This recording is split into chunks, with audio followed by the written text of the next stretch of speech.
அப்படிப்பட்ட ஏந்தாயி அங்காள ஈஸ்வரி எப்படியாக வந்தான்னு கேட்டா,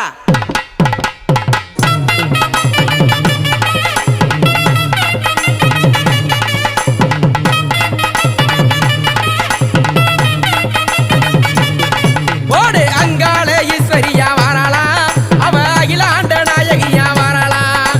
அடதித்த செம்பு தலையிலேந்தி வாராளாம், அடதித்த செம்பு தலையிலேந்தி வாராளாம். நம்ம வினைகள் எல்லாம் தீர்த்து வைக்க வாராளாம், நம்ம வினைகள் எல்லாம் தீர்த்து வைக்க வாராளாம். ஓரா ஆத்தா எம்மா ஓடி ஆத்தா. ஓடு மலையனூர் வாழ்பவளே அங்காளி, ஓடு மலையனூர் வாழ்பவளே அங்காளி. அவ மருளாடி வந்து நிப்பா ஓங்காரி, அடி சொடலைக்குத்தான் சொந்தக்காரி அங்காளி, அடி சொடலைக்குத்தான் சொந்தக்காரி அங்காளி. நல்ல